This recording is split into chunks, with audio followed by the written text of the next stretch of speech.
সকাল সকাল ঘুম থেকে উঠে চলে আসলাম বাজার করতে। এসেই আমি পাঙ্গাসটা কিনে ফেললাম, কারণ আজকের রেসিপি হবে পাঙ্গাস আলু আর টমেটো দিয়ে ঘন্ট করব। আর নিলাম কোয়েল পাখির ডিম, এটা দিয়ে ভুনা করব। এদিকে এসে আপুর হাতে মাছটা ধরিয়ে দিয়ে আপুকে দিয়ে মাছটা কাটিয়ে নিলাম। নিতে নিতেই মাছগুলো আপু সুন্দর করে ধুয়ে নিল পানি দিয়ে, আর ধোয়া শেষ করে আপু মাছগুলো সুন্দর করে কেটে নিল। আসসালামু আলাইকুম, আমি ইসরাত জাহান ইরা। রোজকার আয়োজন নিয়ে আজকেও চলে আসলাম আপনাদের সামনে। আজকে আমাদের রেসিপি হবে পাঙ্গাস মাছ দিয়ে আলু আর রান্না হবে কোয়েল পাখির ডিম ভুনা। তো যাই হোক, এখন আমরা আস্তে আস্তে আমাদের বাকি কাজগুলো সেরে ফেলবো।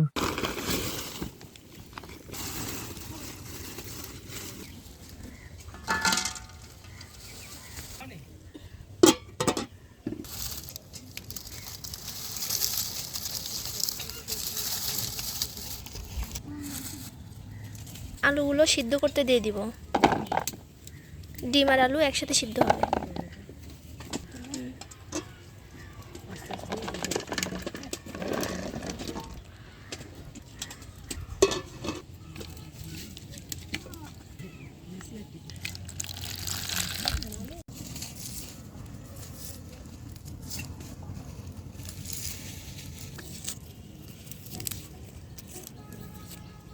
আর চুলাতে আমাদের ডিম এবং আলু একসাথে সিদ্ধ হচ্ছে।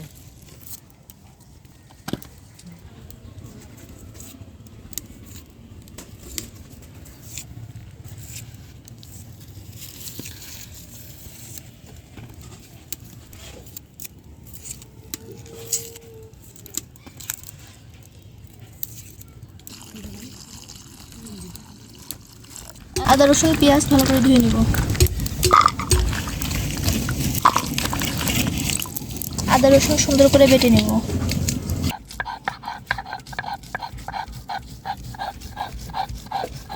এগুলো কুচি কুচি করে কেটে নেব।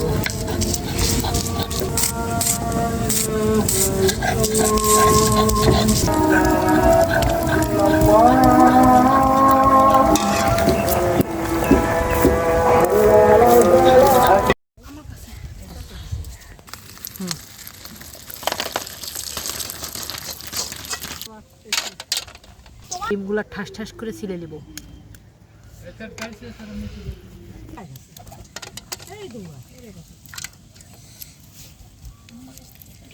ডিম ছিলা শেষ।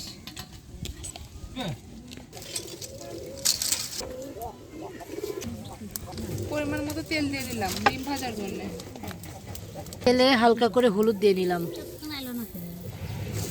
এবং হালকা লবণ। এখন ডিমগুলো ঢেলে দিব।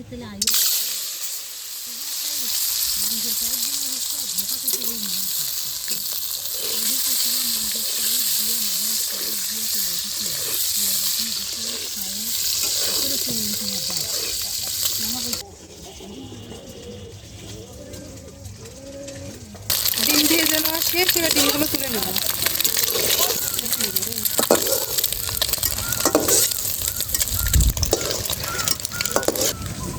এখন দিয়ে দেবো পেঁয়াজ, দিয়ে দেবো একটু মশলা, প্রয়োজন মতো জিরে, রসুন, হলুদের গুঁড়া, মরিচের গুঁড়া, প্রয়োজন মতো লবণ।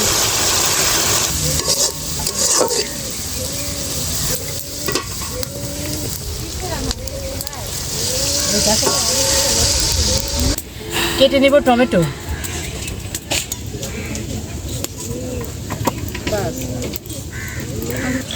টমেটো কাটা শেষ। ডিমগুলো ঢেলে দিলাম। ডিম ভুনার ফাইনাল লুক, তেল ছেড়ে দিলেই নামিয়ে নেব। ডিম ভুনা তৈরি। এখন পরবর্তী রান্নায় চলে যাব। পরিমাণ মতো তেল দিয়ে দিব। দিয়ে দিব পেঁয়াজ কুচি,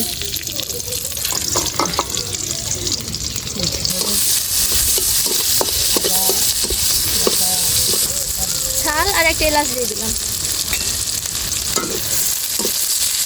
যেন মাছের কাঁচা গন্ধটা না লাগে। দিয়ে দিব পরিমাণ মতো জিরা, দিয়ে দিব পরিমাণ মতো পানি।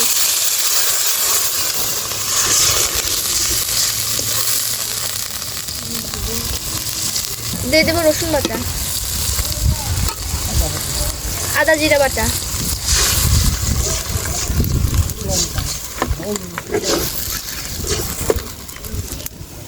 পরিমাণ মতো হলুদ, বেশি করে মরিচের গুঁড়া, দিয়ে দিলাম পরিমাণ মতো লবণ, দিয়ে দিলাম মাছের তেল, দিয়ে দিলাম মাছের লেজা কান্না,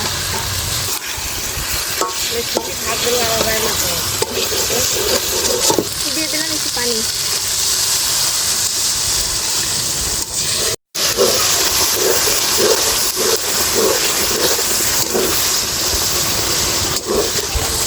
দিয়ে দেবো আলু ম্যাশ করা,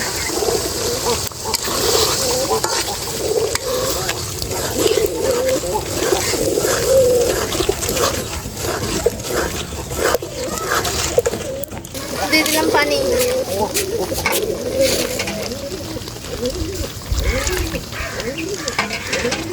দিয়ে দিব টমেটো,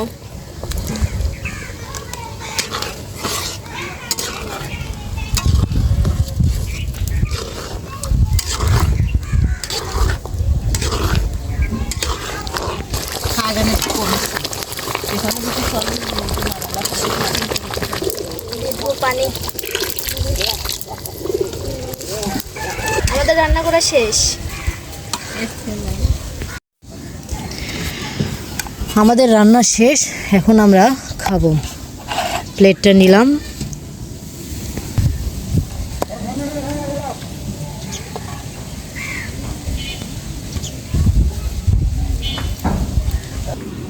এই যে তো আমাদের সে কাঙ্ক্ষিত ডিম ভুনা।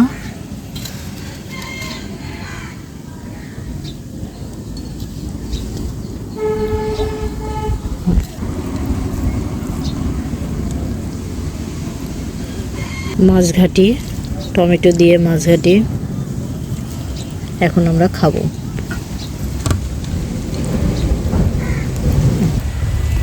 রান্না বান্না শেষ, এখন খাবার পালে।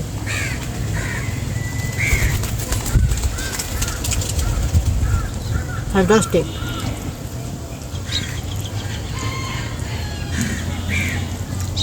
সেই স্বাদ আছে, সেই স্বাদ আছে।